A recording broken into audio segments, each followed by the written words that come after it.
Kia ora, everybody. This is an absolute privilege sitting here with Mason Taylor from Superfeast. Those of you that listened into episode 41, myself and Cliff Harvey touched on mushrooms and what they can do for you, and this guy's a wealth of knowledge, so it's so awesome to have him on board. Mason, if we just start off with, what did you get up to on the weekend, mate? I had a nice cruisy weekend, man, here in Byron Bay. I hadn't had too many weekends with my family for a while, so we were insulated, went to the beach, had a few swims, which is an amazing thing to be able to do here in the Shire, when it's in the middle of winter, and then had plans to go to Bruns and watch a friend play at the end of the day at Bruns pub there, and ended up just canning that and just going into a deep insular vibe at home. And it was nice because got a lot of travel coming up and had a lot of travel in the last few months, and so it was just nice to get that beautiful time with my baby and my partner. Oh, sounds very similar to myself. I didn't have rugby per se on Saturday, and we just chilled out and enjoyed the sun and a midwinter swim. I put up a post of a little smirk that, hey, it's winter, but I'm at the beach. Man, it's massively smirk worthy. It was just amazing, but it's heaps drier. You go to the beach here and you can you can see the drought really kind of setting into the coast, which I haven't really seen too much. Generally, it's still nice, and there's a bit of moisture around or being held by the plants down here in the coast. But now I got down and I was like, gosh, this is kind of getting, it's not a desert, but I can get a little bit of the desert beach vibes going on. So yeah, feeling the drought, appreciative of the weather, but kind of singing in that rain at the same time. Yeah, I drove into Casino and you definitely see it dry off. And as I look south, there's big dust clouds up in the air. It's you got to feel for them. And so, who's Mason Taylor today?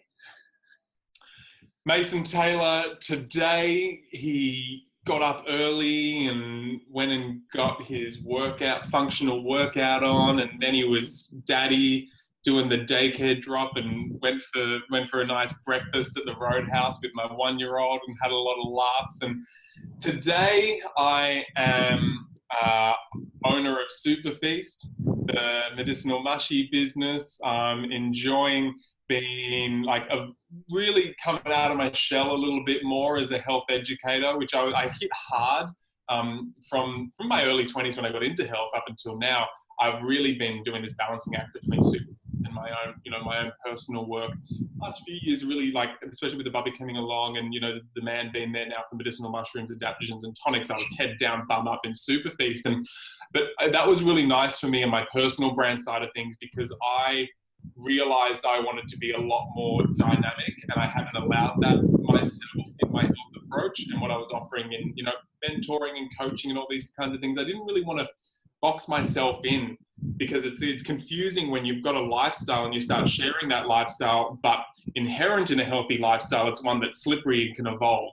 And so being an educator that's really able to communicate that as a core teaching while showing and sharing things that people can sink their teeth into, that was kind of tricky for me. So, but I'm getting up to that now, bringing a little bit more cheek and humor into the way that I'm educating around health and general philosophy and approach to creating our own personal culture, our family culture. So I don't know what to call that, but I'm really in that world at the moment. And Mason today is still a bit nomadic. He's setting his roots further and further and further into Byron Bay, but I've been doing a lot of travel this year, sharing all the beautiful medicinal mushroom and tonic philosophy.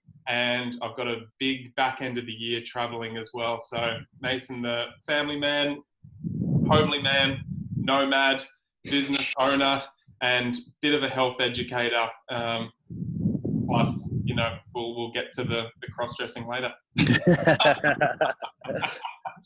That's cool. I see you've got a jar there. You can't always believe things on the internet, but is it right that you have a link to the Mason jar? That's not a Mason jar. That was a joke. That was a joke, yeah. It was just a little story that I popped up. Yeah, it was just people, because it's Mason J Taylor, because on Instagram and my website, because Mason Taylor was taken on both of them. And so J being my middle name, I kind of just share with everyone that, yeah, you always ask them what the J is. The J is for jar, because it was, it was one of my family members that created the mason jar, and that was, them passing down that honor to me. No, it was just my middle name is James, and I just thought that was funny because over in the States, everyone was just like, "Oh, Mason, the jar, Taylor." And I was like, right on, okay, I can wear that brand. No, it was very good. It was, I sort of looked at it going, is he being serious there? I don't know what's going on. So it's good to get it from the horse's mouth. That was fun. That was good. That was a lot of people go, "No way!" Like a lot of, "Are you serious?" I think people are learning to kind of like always, take anything that I put up with a grain of sea salt, I think. Brilliant, mate. So this podcast is called the Stag Roar, and those that know me know I'm into the deer industry, and I know on a lot of your videos you're chucking in a little bit of deer velvet in your tonics. What do you sort of find is beneficial for deer velvet? My story with it is, prior to having a hip surgery a couple of years ago, I decided that, hey, we're going into the bone. I might as well get something from the quickest growing limb or yeah, appendage. I think. Appendage, yeah, and see what happens. And N equals 1. It was super good recovery. But what do you sort of think is behind the velvet, mate? So much. I mean, I got into it because I was into Taoist tonic herbalism, and that type of tonic herbalism emerging, especially from ancient China. We get the first Materia Medica emerging at 200 BC, and there's a lot of deer antler being revered in that system. These herbs, yes, they could possibly have a clinical application or allopathic TCM application, but in the tonic sense, or a tonic herbal sense, they are there to be incorporated into the diet long term with the intention of longevity. And that intention can be broken down into, we can take it long term for particular systems, keeping particular fires in the body tended to, particular hormonal secretions, ensuring organ function, like in this case, kidney function is going to be massively implicated with deer antler, so that kidney function stays super healthy. The whole kidney system, not just the little K kidney physical organ, but the capital K whole kidney system that contains most of the sexual organs as well as the meridians that cross through that line, that is toned, and then that organ system, and that especially that water element system, what it governs, especially the bone marrow, the bones, the spine, the knees, the lower back, hips, the marrow of the brain, ensure that can stay healthy via being regulated by that organ system. And so that's what tonic herbs are. Deer antler happens to be one of the most revered tonic herbs, especially in particular regions where they had access to that red spotted deer, which is the deer of choice when it comes to the Orient there. I brought it into the range because I was back in the day, I kind of never like labeled myself as a vegan, but I just happened to be. I was eating bee products at the time, and I went through a few years of a real cleansing stage when I was about 23, and that lasted for a couple of years. And so deer antler, I couldn't shake my own desire to play around and consume it for reasons I'll get to. And so I really enjoyed the results. I was in my early 20s. I didn't necessarily need it clinically, but my intention for really being able to perceive more subtle energies and aspects of my body, and especially tone the bone marrow of my body. It tones bone marrow just better than any herb I've ever really felt or come across. And so that I kept on coming back to that in my research and my contemplating, around what was really important to me, just because that has so much to do with blood production and white blood cell production and, creating healthy bones and just basically the storing of gooey substances that, ensure that we can have a nice, long, healthy life. And that is governed directly by the yang, the expansive energy of the kidney organ system, so of the physical kidneys. But that deer antler and what it does to specifically get into that line and tone that bone marrow was what really impressed me. You know, we really, and I brought into the Superfeast range when I was doing markets in Sydney, in French's Forest in Sydney, the northern beaches there, because twofold. I had either folks going through andropause or menopause, so going through the process of life that just couldn't get their hormones over the line. They couldn't get their, especially women, but you know, a few men as well having hardcore symptoms of that that evolution in their physiology and energetics. But as well as that, men and women, sometimes late teens, but early 20s and 30s, that really just had a bottomed out libido and sexual vigor, couldn't get sex hormone ratio up. And I brought it in then because I was just like, there's some people that I was just like, you know, gently working with. I'm not a clinic, I'm not a practitioner. I'm just kind of like sharing some lifestyle bits and pieces, especially a piece of tonic herbalism I can bring in. Maybe as like more of a functional food or long-term practice can do some things to just restoring that baseline harmony of the body. Or another way to put it is like the capacity of the organ, remembering how the song and dance of the chi through particular organ systems, really getting back into step with the body and remembering how to do its thing and remembering how to express itself in the body, especially the water element running through the kidneys. If you get like a flow of chi or the water element and it forgets how to, you know, to what, just do its thing and be itself, that flow of chi, you're gonna get that, you know, that excessiveness of fear, and then that can lead on to physical dysfunction, you know, the higher cortisol, lowered capacity.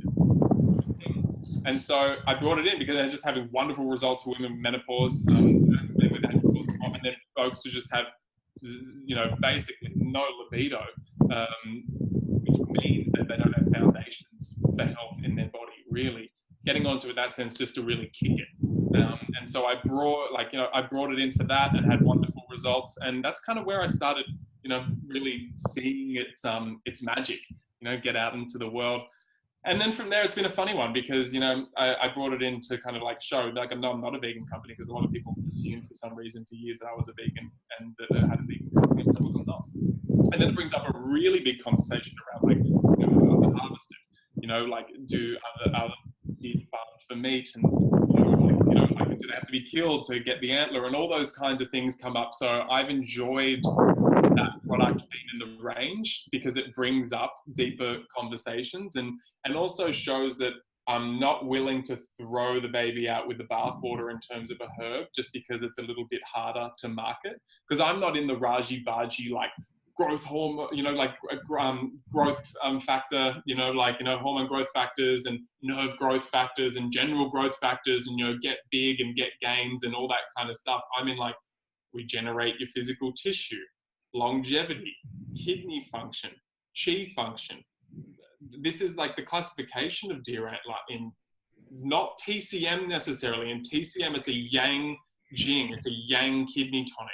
And so clinically, it's used to like really get that sexual vigor back up quick, which is wonderful. From a tonic herbal side of things, which is different than traditional Chinese medicine, although there's massive correlations that come from the same root. Taoist philosophy and health philosophy and herbalism, that when you classify the long-term usage, which has an appropriate dose, it's not just whacking in, like I use a powder rather than a tincture. I like it. Dual extract, so water and alcohol extract. No alcohol left in it, but that's full spectrum. And it's a full spectrum, not isolating particular compounds. I don't want to isolate particular growth factors just because they're marketable and they have good SEO. I want a really good full spectrum product that has the wisdom of the energetics and the chemical matrix of that herb, right? Or of that substance. And so bring out that powder, and, you know, it's not like doing like smashing a teaspoon every single day to get gains in the gym. It's just like, for me, I'll go through like maybe a jar a year, like a 70-gram jar a year. Right now, I'm back at it because I'm training again pretty hard at the moment, which it's taken like a few years, maybe a couple of years for me to feel like that's really relevant for me to just really go and hit it again at the gym. And so I'm taking deer antler again just to make sure that I'm repairing that tissue, which is a function of the kidney system. So that's like that long-term usage, an appropriate dose. That is where deer antler, like, it sits into my lifestyle. And I like, especially when guys start getting over like 40 or 50, I like seeing it in their diet. Like, really, I like putting attention on it. Like, I'm, guys in their 20, like, I'm in my 30s, it's like, yeah, you can use it, especially if there's a bit of an issue, you can use it a little bit clinically, but more so it becomes really relevant, when you get over like 50, 60, 70, 80. Like, it's wonderful seeing 80-year-olds on the deer antler. Now, what I was going to get to is in that tonic herbal. Sorry for going on, because this is such a good topic. No, this is awesome. No one ever asked me about deer antler. I'm loving it. And in the tonic herbal classification, where TCM, I was saying it was like just like a yang, like, good sex hormone producing herb, good for the knees, clinically good for the lower back. That's all Jing kidneys. But in Taoist classification with long-term usage, it's, yes, a yang, expansive, energetic Jing herb, but it's also a yin Jing herb, which is a very gentle energy, very nourishing to the tissue of the kidneys itself, and very restoring, really like drawing in, which is, I find that with deer antler. I don't find it to be a bargy herb. If I do, I feel like there's an energetic blockage, personally, or physical blockage, like I don't have suppleness in my spine. So where that comes into relevance is the next classification. It's a chi tonic as well. So it's very good for circulating energy, for the vitality that gives us the opportunity to animate our physical tissue, right? That's that chi. It also helps to build blood, which isn't surprising because it's a really good Jing herb, and it also tones the bone marrow.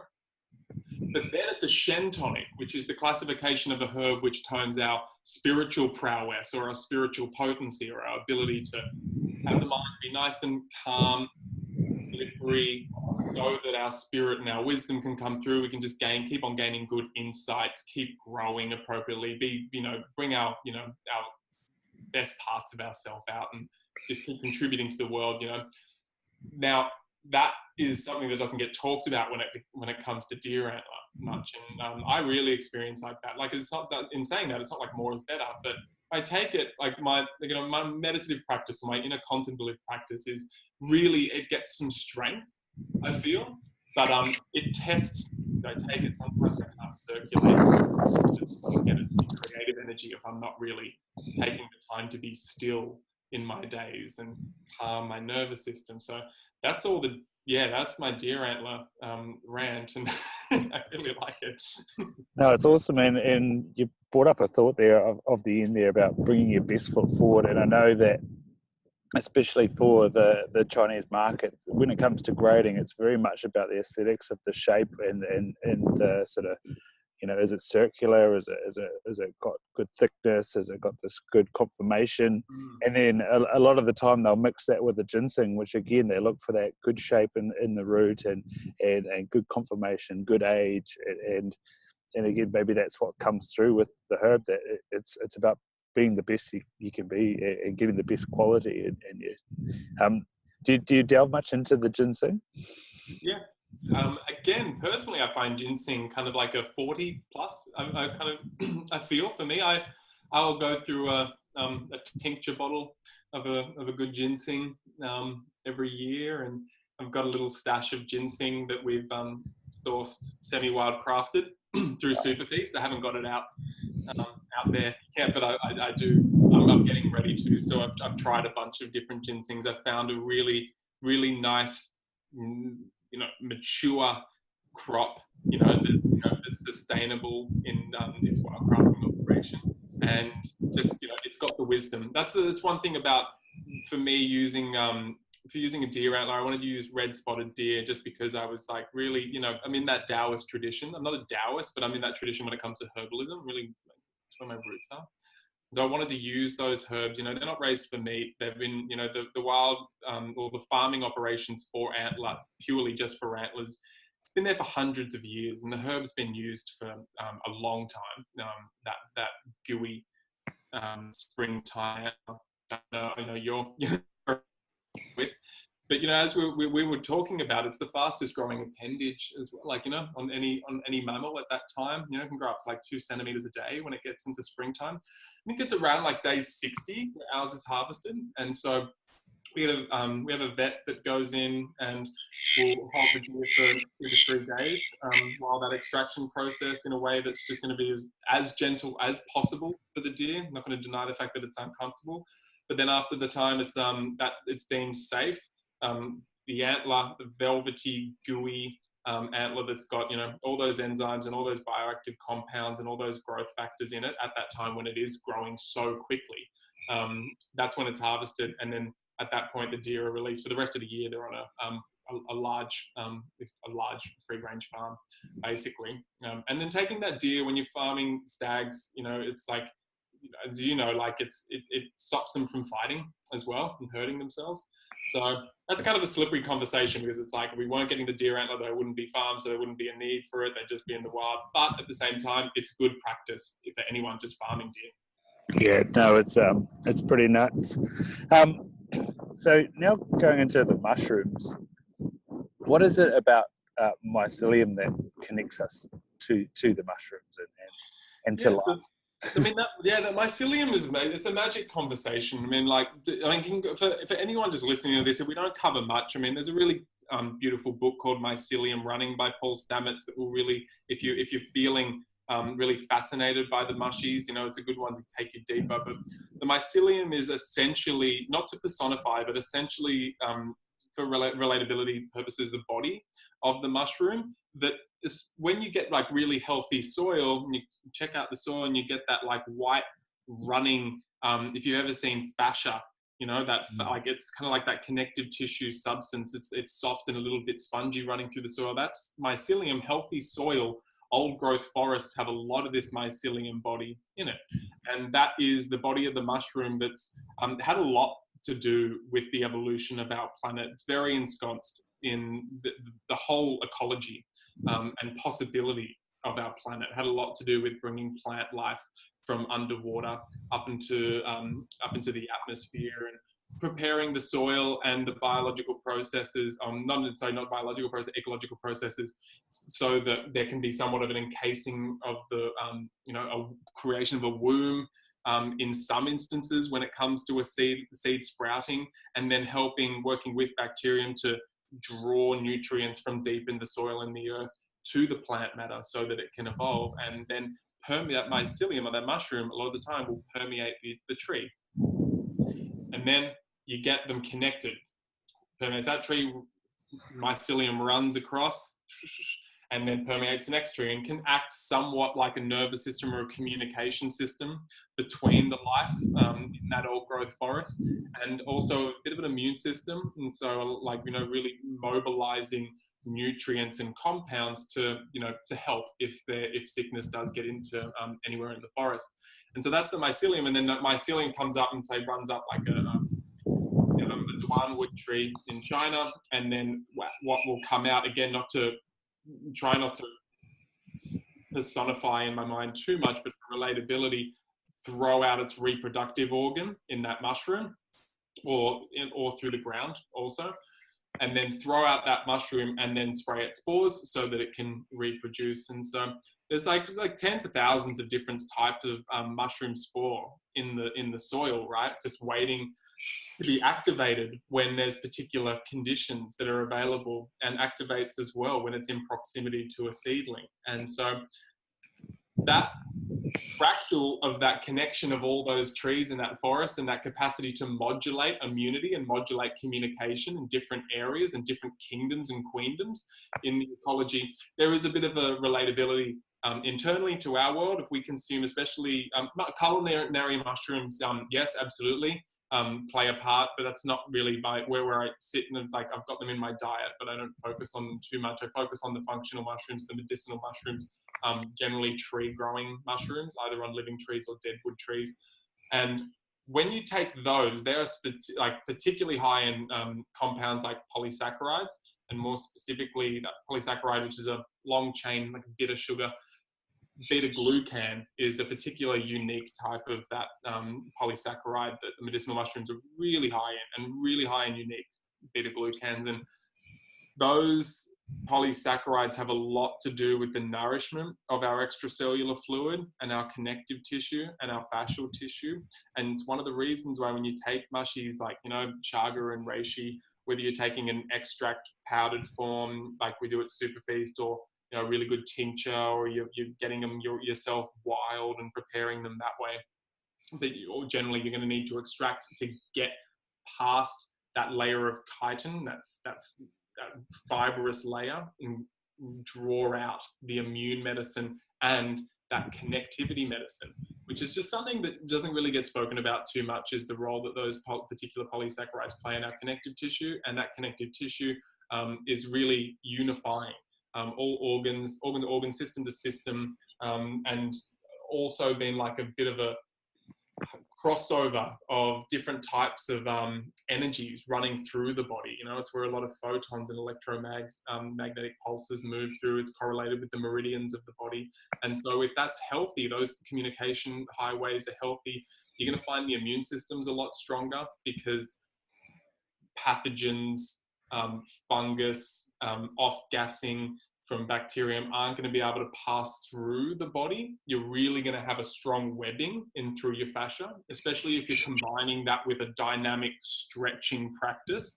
It's where like a dynamic Marshall-based stretching that's really allowing your fascial tissue to breathe and slide. That's kind of like the closest thing we have internally to that mycelium, right?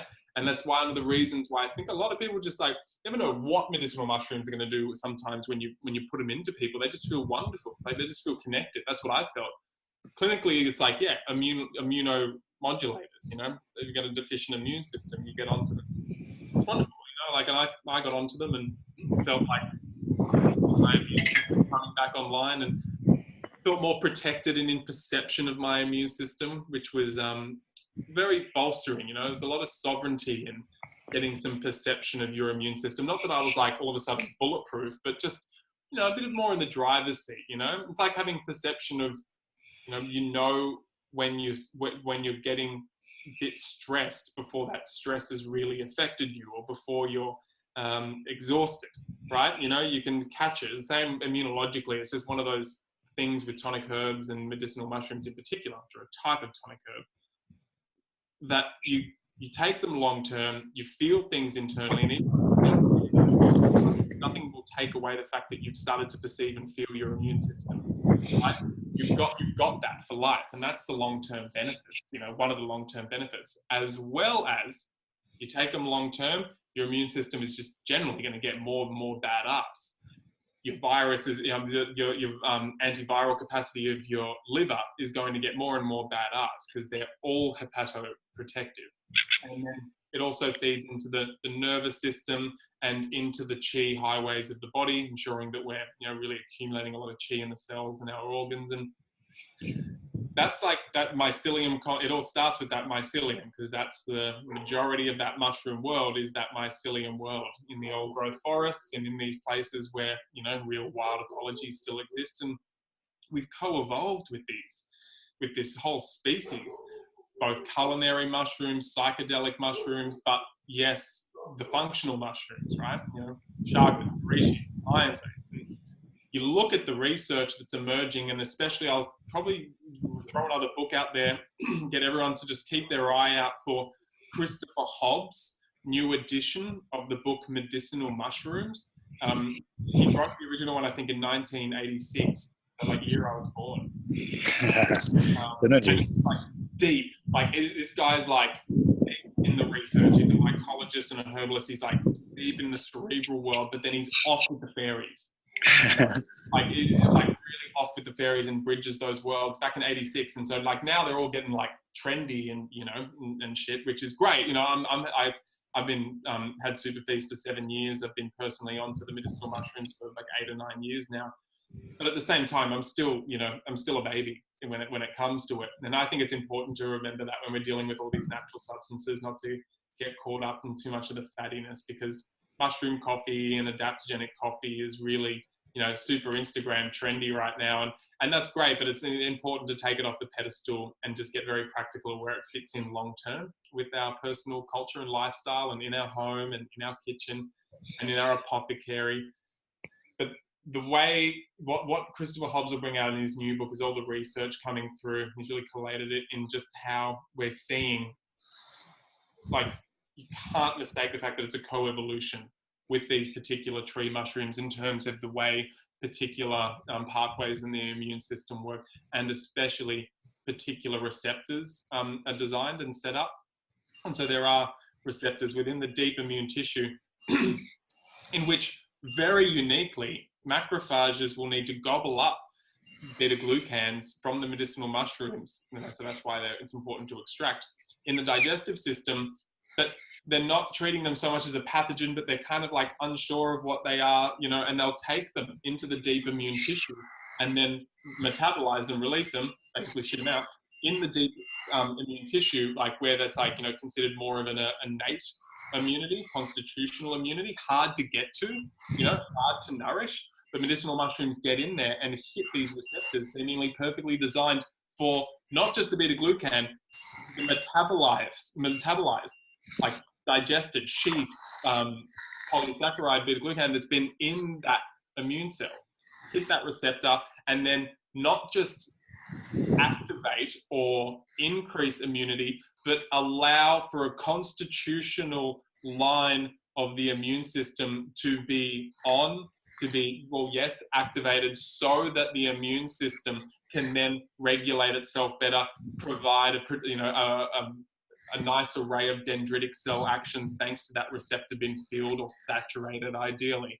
And so, and it goes deeper and deeper, but that co-evolution is one of the things I really get behind, and it's why, where appropriate, like through my personal work and through Superfeast work, it's just really, it's a really fun and fulfilling one to just gently just have it on offering for those that feel a call to bringing those medicinal mushrooms just back to have a place within their diet. Especially, I had a lot of qualms in the beginning about having a business and selling a product, and I used to kind of like, and I still do, tell people how to go out and collect them themselves. I'm not like a master identifier. I'm not a mycologist, but get into mycology, like amateur mycology groups on Facebook, or get a couple of books and learn how to identify. Of course, it's a little bit safer working with tree mushrooms than ground mushrooms, which is an important one to know as well.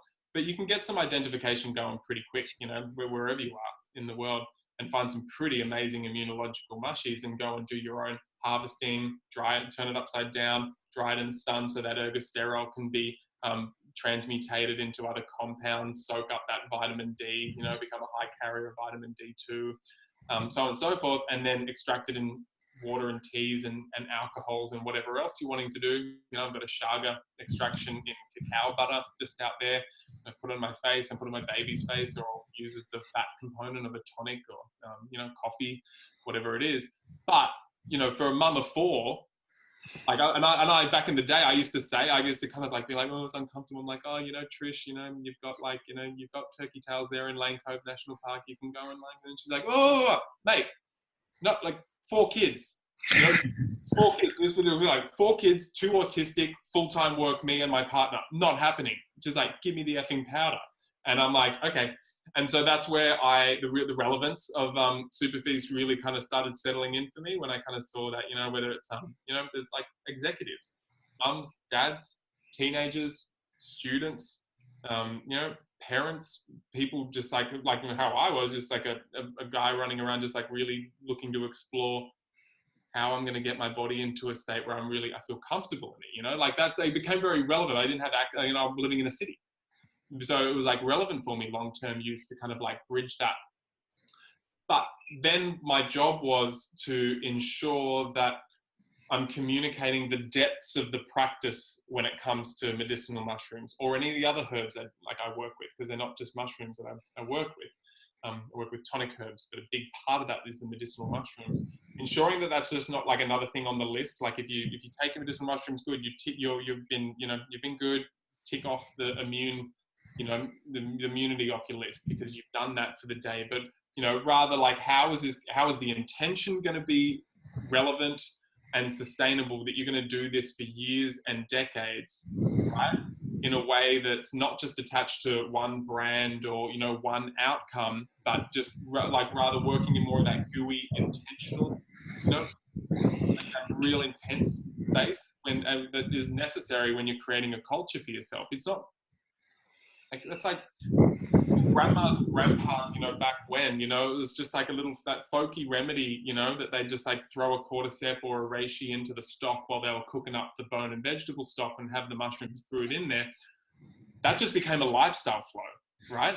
It wasn't based on like what's trending, you know, the fact that Tim Ferriss is taking them and Joe Rogan, you know, is taking them, and Whole Foods have said that they're the trend of 2018. I better jump onto it. You know, it gets a lot more likes by hashtag medicinal mushrooms and adaptogens on Instagram. Like, that stuff's cool, ride the wave. But my job was then, like with Superfeast, it's why I tell people my business isn't just like medicinal mushrooms. It isn't just adaptogens. We do tonic herbalism. Tonic herbalism is a practice, and it's a long-term practice. And it's, I feel like that I put out enough education, you know, put enough out there that it really, you know, people will like experience these mushies, bring them into their lifestyle, in their life and their life, get those short-term kind of cerebral goals. Yeah, I'm feeling a couple of things, and then ground it in for long-term usage. That's a little bit harder to communicate,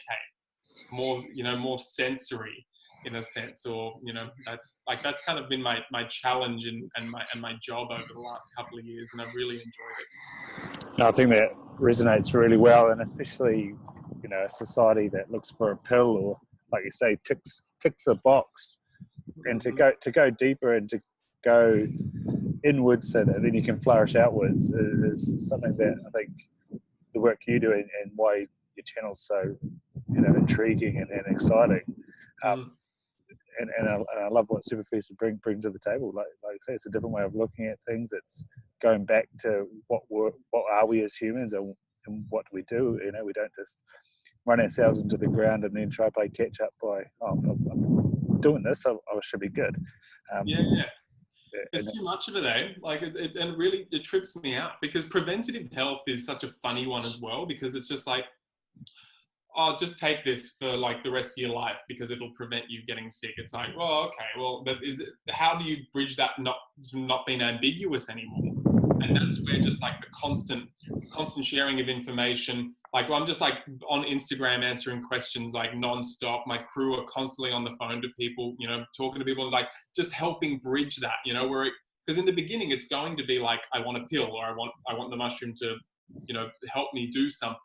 If they find Superfeast, they're kind of like, you know, they're beyond that, the pharmaceutical kind of level of that, and they're ready to go deeper. But it takes a little bit, you know, to get to really go like, right, now you've over that deep immune deficiency, or now you've worked through this like chronic exhaustion. What do you do now on the other side of that? What motivates you to take something if it's not the issue? And that can take some time. But eventually you get some real perception and instinct around it, which everyone has. And I know, like, everyone's felt it.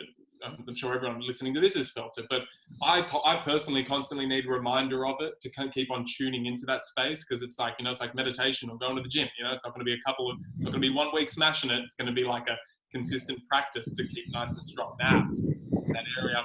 It's the same with tuning into long-term intention, that then leads to a very relevant preventative lifestyle, but also a lifestyle that like leads to like having good longevity. Which what's longevity? It's like run up the hill when you're 80 or 90. You know, being able to have intellectual conversation through your 90s, even 100. Hold a philosophical conversation. Play dominoes. Enjoy your great grandchildren. You know, I don't know like what it is, but there's different little arenas people can tune into, I feel, to see, like, to ground in that relevance of a preventative lifestyle. Absolutely, and a couple of topics there that just ring true. Some of the patients that are coming, you see the people that live with vitality, and then you see the people that, I don't know, are on the bad trip. They're just being towed along, and it's sometimes, you know, it irks you, and that might be a good thing for me, but sometimes you want to, you know, get them out of it and just open their eyes and see the world for what it is and what can be done. You said about Instagram worthy, and and I chucked up your mushrooms the other day because they were so good, and especially with my partner, we were a few months behind you, and got a wee girl, and she was sort of in that sort of who am I stage, and we're going through sleep deprivation, all those great things, and 2 days in, it was just like, wow, this is sensational. We went with the Mason's, what do you call it? Mason's mushrooms, the mix. What is it about those, chaga, reishi, lion's mane, and then if you could talk about cordyceps in specific, your type of cordyceps that you guys put in there?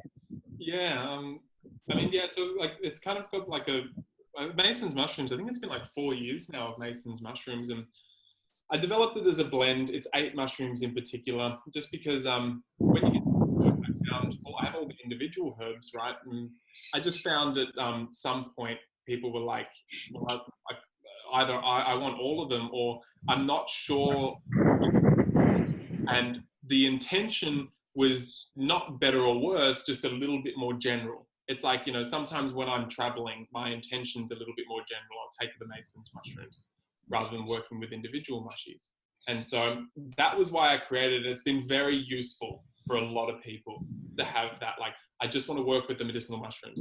I just want to really work on my immunity. And so that's why I created it. Mason's mushrooms was a cool name. My friend was telling, my friend was like, if you ever create if you ever create this thing, when I was telling you about it, you've got to call it this. I was like, oh, that's a bloody good name. And I do like alliteration.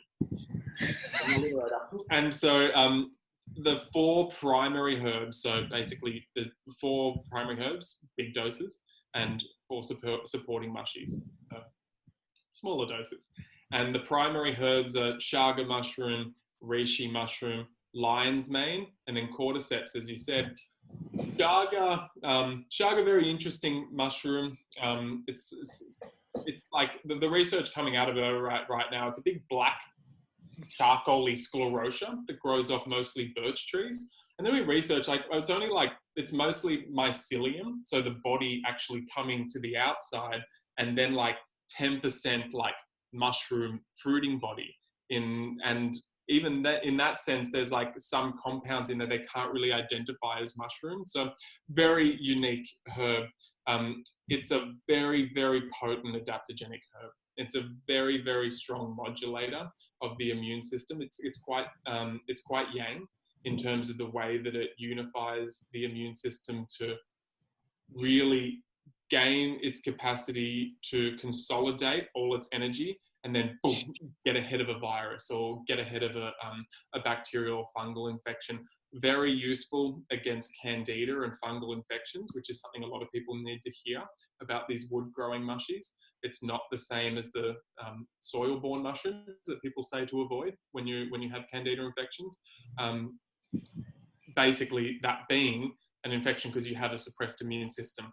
And medicinal mushrooms like chaga seem to be like almost have the psychology of, they understand the fungal psychology, the delinquent fungus in the body, and so can help get it under control.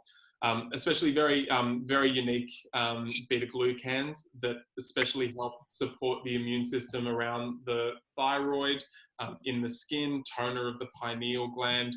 Very, very high in antioxidants, very anti-aging. And I don't necessarily like that term anti-aging because aging is beautiful when done with grace, but very, very high in those antioxidants that really go out and uniquely scavenge for those compounds that oxidize us and age us, as well as ultra protective as for the skin because of the melanin. This the brown pigment, for those that unfamiliar with that. That pigment, melanin, is what makes our skin brown. Chaga very high in it. And then immunologically very, very potent for infections that we get on our skin. And so people can read between the lines there on that one because we can't say particular words generally. And so chaga is just like that big black badass medicinal mushroom that had to be in there. Reishi is that second primary herb.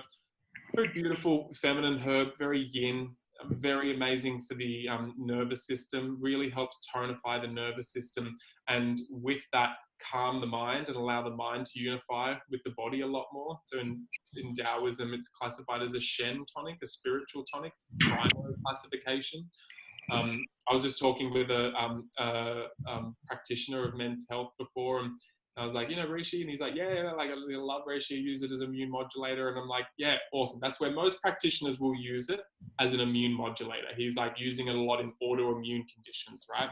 To help, I was like, dude, power to you. Like, any practitioner that's using medicinal mushrooms and not scared of them in when they're dealing with autoimmune conditions, I'm like, yeah, you get it.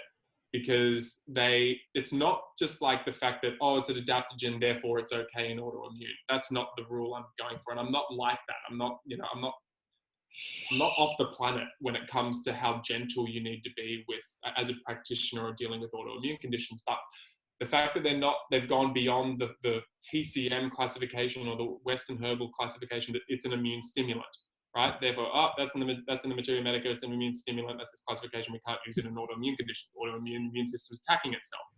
But it's not just an immune stimulant, it is really, it brings life to the constitution of the immune system and allows that, the immune system to regulate itself, especially when it's toning of the oh my gosh, of the thymus, and not that line, not the oh my gosh, I'm just having like a blank here, T1 immune cells. It's not running along that line of the immune system that is really indicated with autoimmunity, rather that new line in which that then allows for the immune system to down-regulate where necessary and amp up where necessary, just in case there's an infection behind the autoimmunity. So that happens a lot. And so reishi is really beautiful in that instance, especially. But I was like, said to this doctor, I was like, yeah, it's like a primary Shen tonic. That's why it's mainly used long-term for spiritual potency. And he was just like, wow, no, it makes sense. He's like, it makes sense when it does all that to the immune system. The immune system's cool, modulated, tanking down infections, and then just bringing vitality to the body. Then it's going to take cortisol down.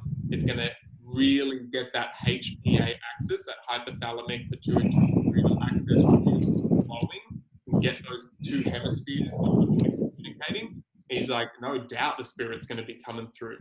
At the same time, tones cardiovascular function and the heart, like the physical organ of the heart and the heart system.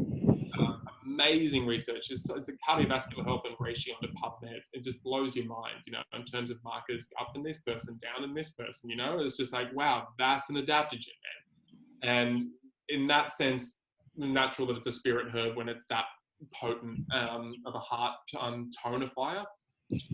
Beautiful liver herb, beautiful immune system herb, bolsters the marrow. I like deer antler and reishi as a combo for marrow, especially the immunological aspect of marrow, holding a white blood cell count, amping up white blood cells to the, especially people going through chemo can't hold white blood cells.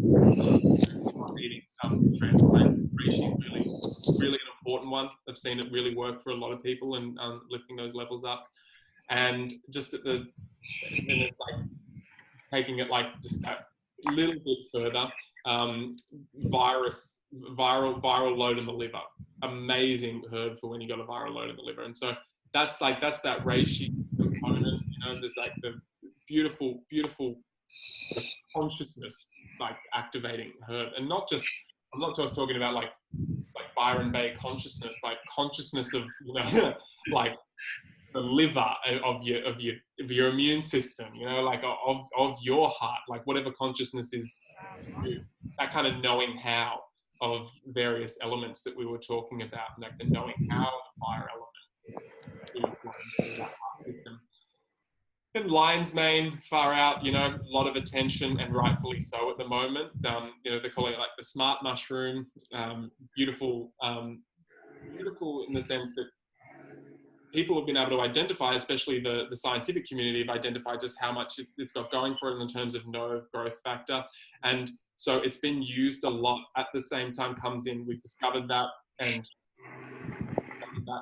then at the same time, I don't know if this is audio, I was like, like apostrophing discovered that in the scientific community. We've got both, so it's all right. You can. Okay, good.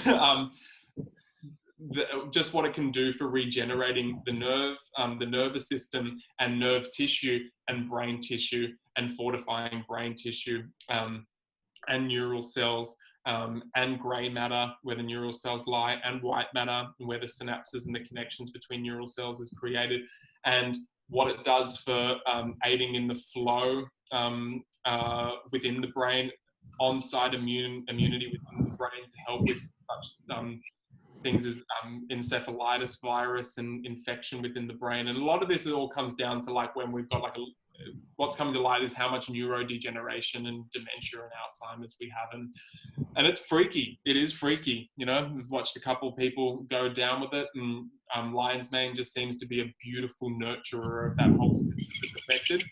Not just, as always, it's not like, you know, it's like, it's not the cure-all, you know, it's like, and it's long-term usage that you'll be rewarded in. You can use it clinically. Got some people using it viral load and chronic inflammation in the brain.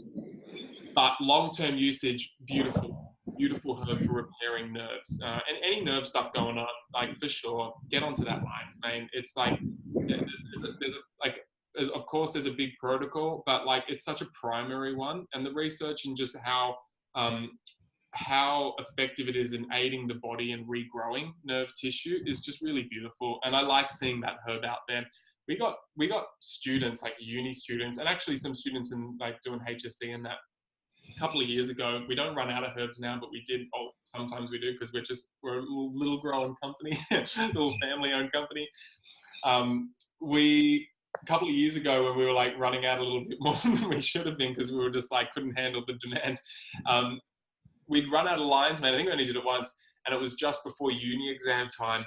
And man, it was like that. It was like a freak out. And I didn't realize. I was like, people were like, "Oh, where's the lion's mane?" You know, like I've got this in like a week. Where is it? And I'm like, "Oh, sorry, man. I'm out." Like we didn't expect this rush and they're like, and I'm like, I don't know, a week. They're like, you don't understand. I need this for my exam. And I'm like, ha ha ha. They're like, no, not joking. And it's like, and since then, I'm like, it's got this little cult following, which is awesome with uni students getting onto lion's mane. And since then, I've come out with a blend called Neural Nectar, which is like kind of like taking the place as the cult following for the brain, you know, the full brain, the tropic circulation through there. But lion's mane's just like, it's the catalyst, right? It's like the one of the main ingredients. And I, at that point, they were like, no, go into your personal stash and send me some. Like that kind of, it works that well for some people, not everybody, but for some people it really does. So I'd have that in there. And then finally, cordyceps. So cordyceps is the only mushroom, or herb for that matter, that we cultivate.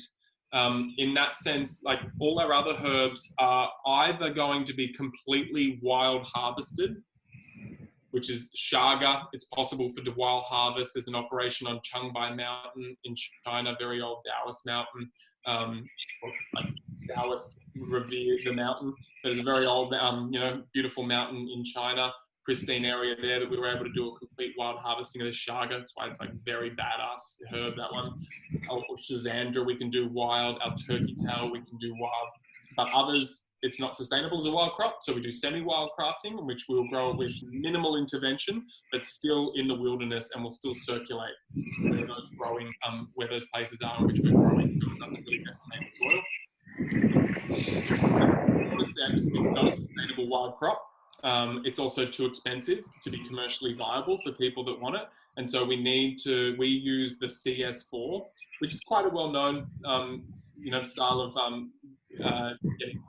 there's different levels and qualities of that CS4 cultivation. We use a high-grade one, obviously, because we need it to be badass. But basically, 10 strains were taken from the wild Cordyceps sinensis and then fermented in a liquid medium, which is important. Not grown on grain.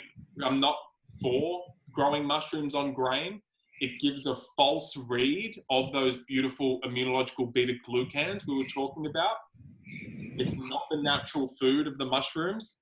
You know, it's like people aren't going out and asking for grain-fed steak or, butter from grain-fed cows. They want grass-fed, right? Because it's the natural food of that animal. And that's the same when it comes to mushrooms. A lot of very big commercial operations of mushrooms are grain grown or at a cereal growing medium. And I like it for like making mushroom leathers or, you know, mushroom growing materials, you know, which you'll see a lot more of the construction business using mycelium and mushroom products, which I love, but not for ingestion, you know, not for internally. I want it grown on wood. I want it dripping in those beta glucans, and I want it grown in the wild as much as possible so it can be exposed to those natural elements, you know, to the stardust and the rain, you know, the sun, you know, those elements. So that's what makes it adaptogenic and robust. The cordyceps, the best we can do is liquid ferment, and that CS4 has then been taken. It was the strain that was the closest to the wild Cordyceps sinensis in its immunological activity, especially immunological activity for immunity within the lung. Staying in the lung, it's why it's a chi tonic. It's one of the reasons it's an athlete tonic, because it tones the lung system, enhances the capacity to get more oxygen into the blood, basically.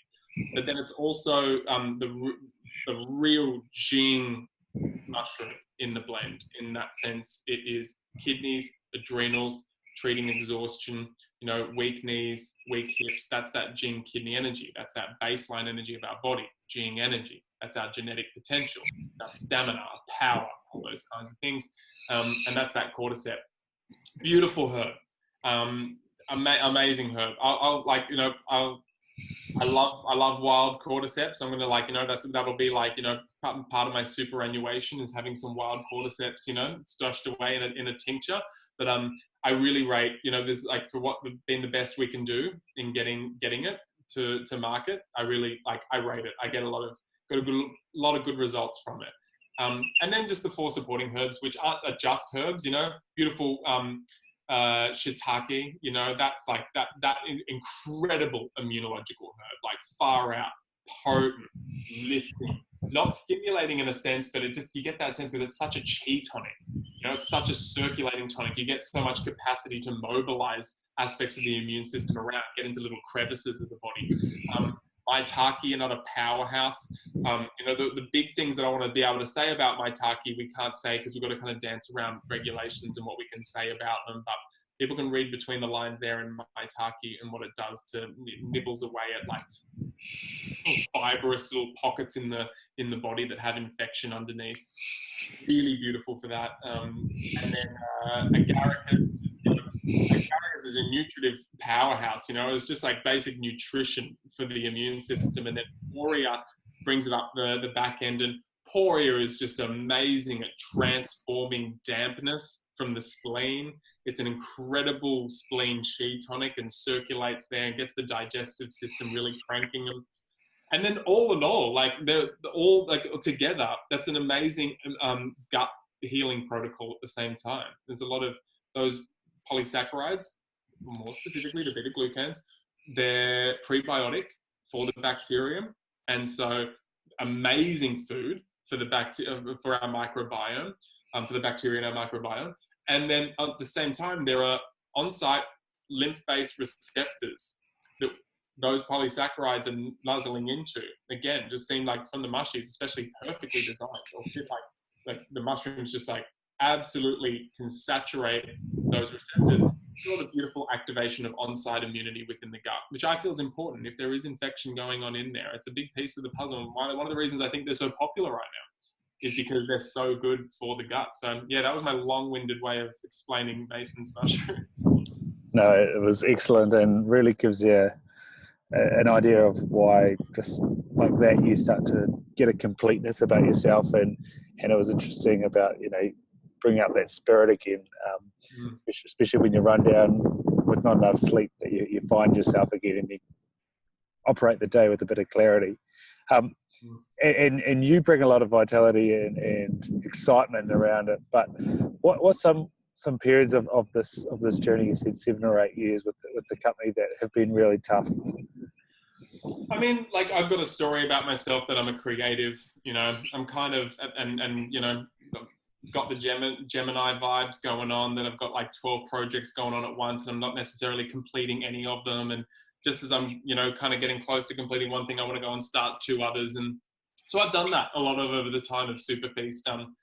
I see it, it's not a weakness. It's been like the beautiful part of my, really like a living university being Superfeast, just getting clipped on the ear about what it's going to take to actually grow something, rather than just expecting it to me for it to be handed to me on a platter because I have good intentions, right? Like, despite having done a business degree at uni, I didn't really listen. It wasn't really relevant. I got out and I didn't have experience really working in business besides a little bit of helping out in my mum's business growing up, which was very useful. But I went in kind of somewhat cold turkey, hadn't been in a startup before.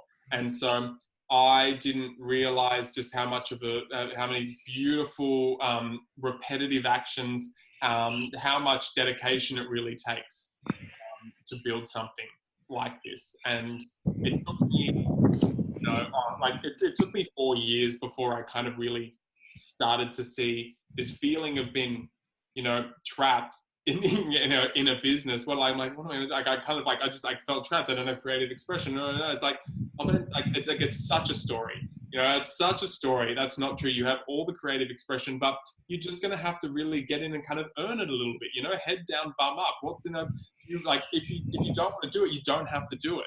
But if you do love it, come on, just put some time in and really like get to know every in and out of your business. And I kind of at one point went through a couple of things, where I've like, just made a few, not bad decisions, hadn't but in terms of taking on projects that weren't the most relevant to the company and distracted me a little bit. And so at some point, I had to kind of get back in and just do all the, in the beginning, like back when, just like get back and do all the packing and then do all the customer service and all that kind of stuff for a while, and then do all the sending of the orders for a while and really get to know it inside out. That was hard for me. That was really hard for me to do. Not that I'm looking for sympathy or anything like that. It's just what it takes, to run a business. But that was difficult for me to do. And then because I find it hard to define a role for myself because it's constantly evolving, at times I've felt kind of lost in the company. I don't know what to do now. We hire a couple of people, and they're awesome, and then I kind of become irrelevant.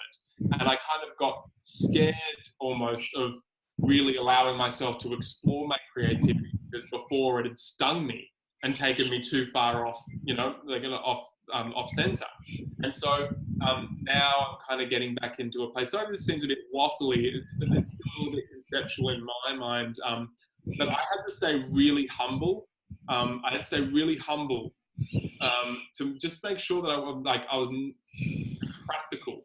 So otherwise I'll just make decisions about, working with particular people or going down particular projects that seem awesome and like they're going to be like really beneficial to the community and the world. But hey, this isn't relevant for Superfeast. That's not relevant for the long-term vision.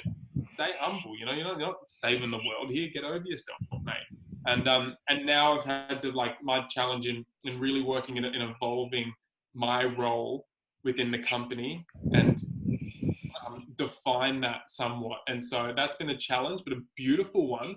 And now I've really got a team who I'm learning to communicate what my accountabilities are or what they can expect for me. And it's not just this, I'm an entrepreneur and I work for myself and I do what I want, it's just like, that's not, that doesn't help me. It doesn't help anyone. I've got a job to do.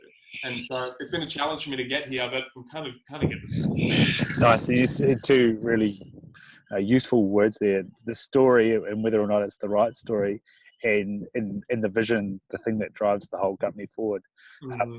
How do you identify in yourself when the story's going off track and maybe you are getting distracted, and then what's the vision, that your North Star that gets you back on track?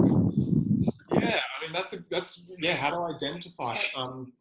Experience is just, I kind of had to hit my pain threshold with, and that's, so it's like, I don't know how many words I have for it, but I've got a very visceral experience of when I'm taking on something that is going to stop me working on this patch of land that I'm nourishing and growing, and it takes me over there to that patch of land to try and start a completely new project when this one is the one that's in its infancy or toddler stage and isn't going to survive if you're over there, or it's going to hurt if you're over there, and it's going to take longer to grow and maturate.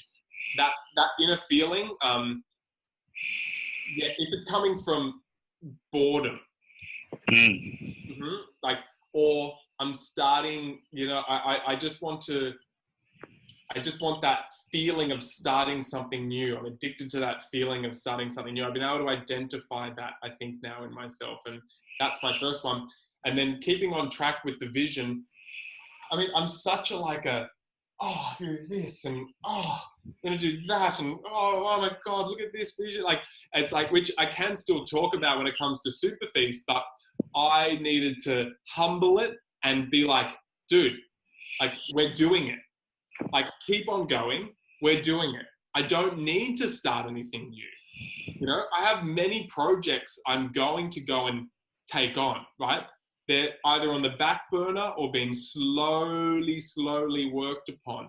But the vision for Superfeast is like, I'm doing it and I'm working. And that project or this business will tell me when it's appropriate for me to step away, right?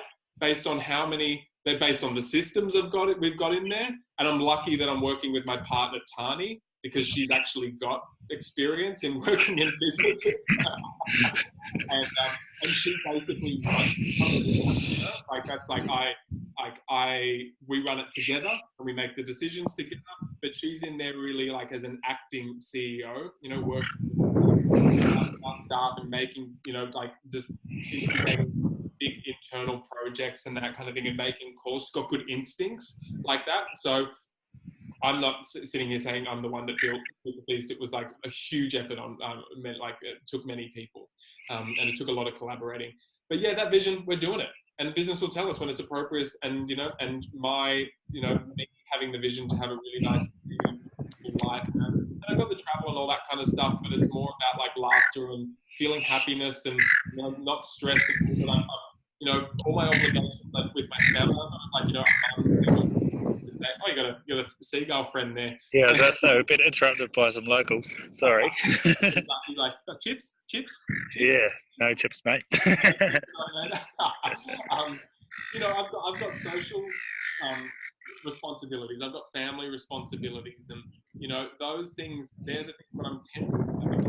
I feel nice, and I work on Superfeast outside of that. And then when there's space to work on other projects, when I feel that's there and Superfeast is like often walking on its own, that'll be it. That'll be time. Otherwise, I'm super happy, with what I'm contributing to people's health and to people not getting caught and swept up in, the cracked out on medicinal mushrooms, adaptogens, but connecting to the spirit. Like, I'm doing it. So I'm just get out of my head a little bit, get in and just get into, cliche, but I've had to really work to like get down to the present moment, just with like a nice, like, cheeky smile helps me get into that space. But and I know this might seem a little bit lofty, but it's a big conversation. I like that you've asked, because I mean, I didn't know what I was what I was in for when I started Superfeast. I did not. It's been at times tumultuous, like far out. We've had some big things go down in the company, and at times I've had people look at the company and go, I can't believe it still exists. I can't believe it still exists with the things that you've tried to pull off and things you've done. But that's where the core value and intention to really support, real beautiful people that are improving theirs and their family's health. That's what, that's kept it going. Lovely. And you're speaking of beautiful people, and you segued it beautifully earlier. So you teased it beautifully earlier. The cross-dressing, Marcella Moon, she was at Splendor. What was the deal, mate? It was cool. And it was interesting, because this is what I was kind of talking about in me getting back into my personal brand a little bit, And so I kind of was going down a line of being a health educator, whatever that is. I didn't want to be a practitioner, and I'm very clear on that. I'll get to that later in my life. I know I will. I feel it coming. And I'm doing a little bit of study on clinical herbalism at the moment with but I wanted to really be a little bit more of a roaming nomad sharer of just what I've kind of discovered around health. But I've kind of, got like, I was kind of inspired by like the educators coming out of the LA scene of kind of like, the same kilt in terms of just like roaming educators. And I don't know, at some point I kind of just realized, you know what, I don't vibe with them. I don't vibe with the American way of going like, right, now we've discovered it. This is the way you do it. And this product's the best and this thing's the best and this diet's the best. And a lot of people aren't doing that, but there's like, they're presenting themselves with their education as experts, whether they're trying to or not. And I don't like that. And I didn't like that in myself. And I really battled with it because this is like a career path I want to go on about. I really love sharing these things.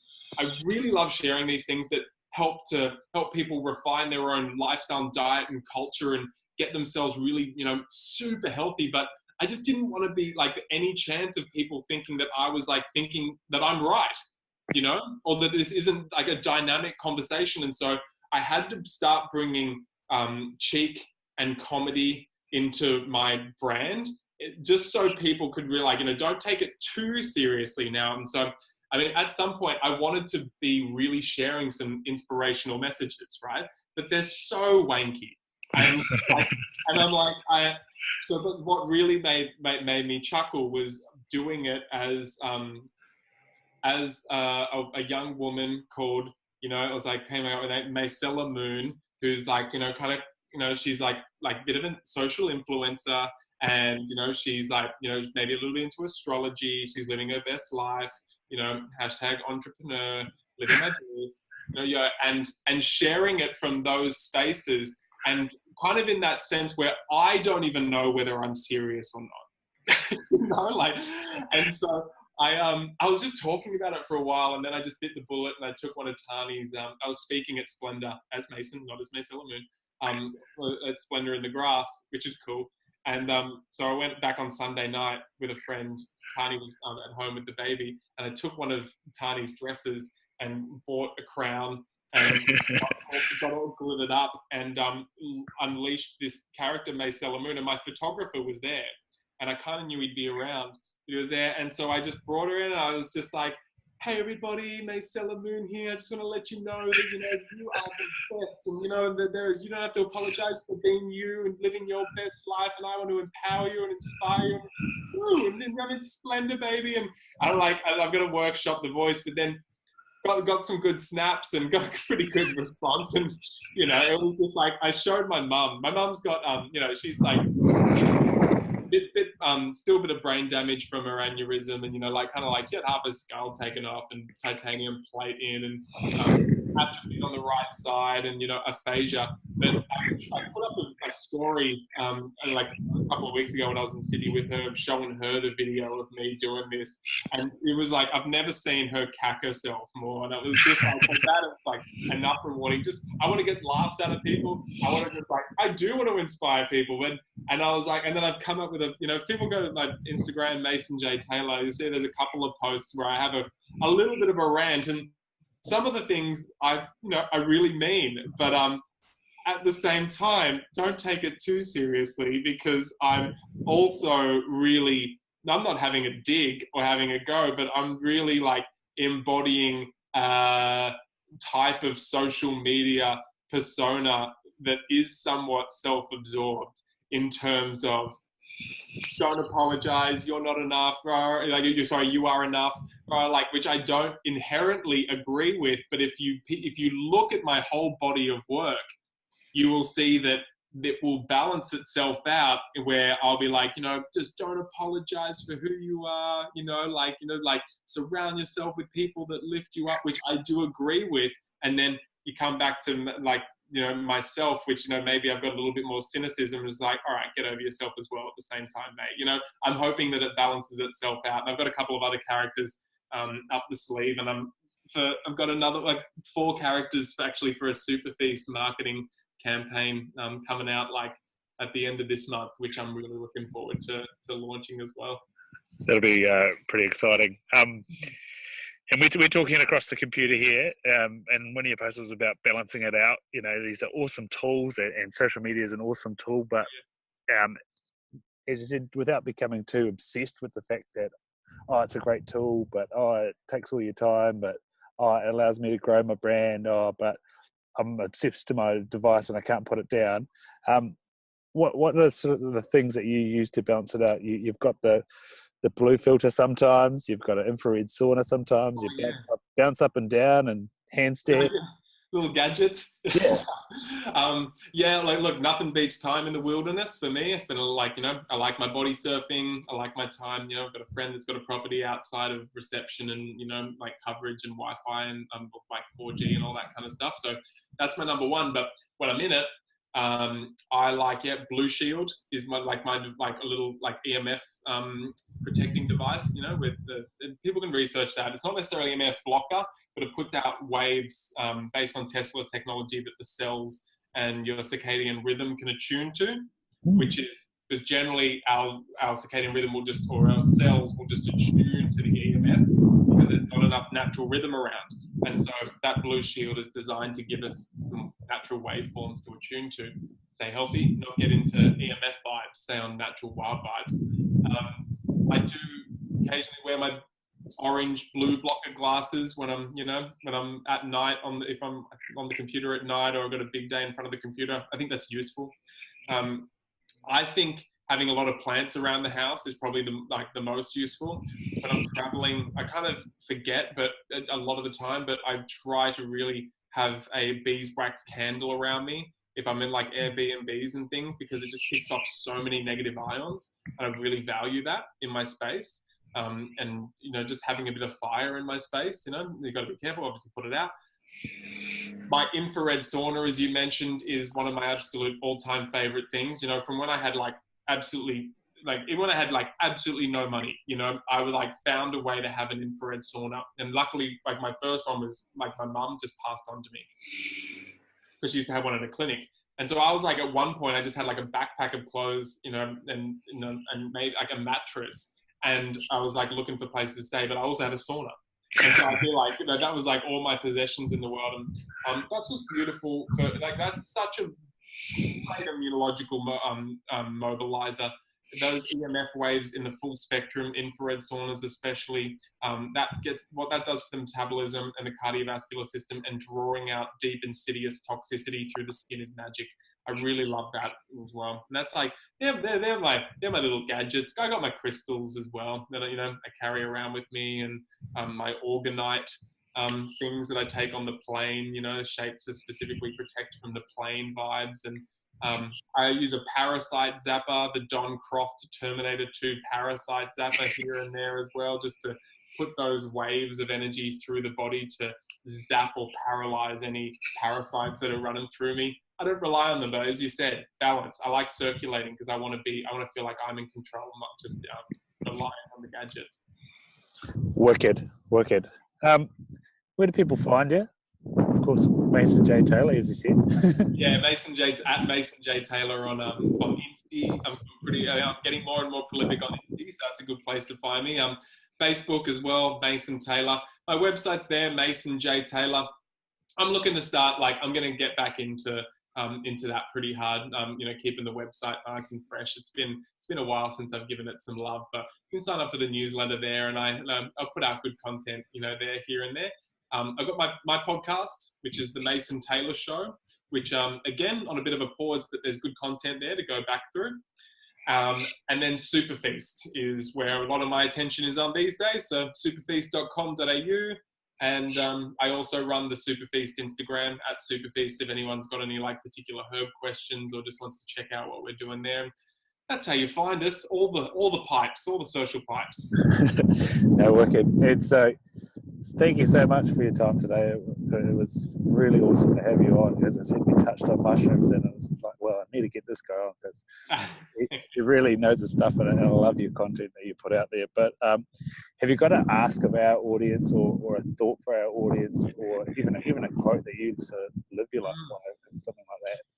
Yeah, I've got a couple of things swimming around in my head, but in terms of just an asking, I'd really not in nuts and bolts exactly what's going to be happening, but more in a feeling sense, with some general gentle outcomes attached to it. Like if you just project down to as much, like as far as you can go, maybe that's a couple of years from now, maybe it's 20 years from now, 50 and 60 years from now, just really feel like, you know, where would you, if you really get into your intention, where would you like to be going? What would you like your health to be doing, your body to be doing? How would you like to be interacting with your community and your family and your environment? Just get a feeling of that and let that guide your actions. It can really do a lot to peel away your stress in terms of having to get it all right. And it really gets you in the game of working in like month long and year long with your practices, rather than putting real pressure when you're first starting something out, or, you know, putting really unrealistic expectations on yourself. And, you know, I'd really ask that of you. You take some time to contemplate that. And then if it works for you, you know, keep it up. It's a beautiful practice. It really helps you. Thank you so much, Mason. And I'll let you carry on with your day and say hi to the family. And maybe we'll run into each other in Byron one day. That'd be awesome, man. Let's do it. Wicked. Have a great day. Thank you so much.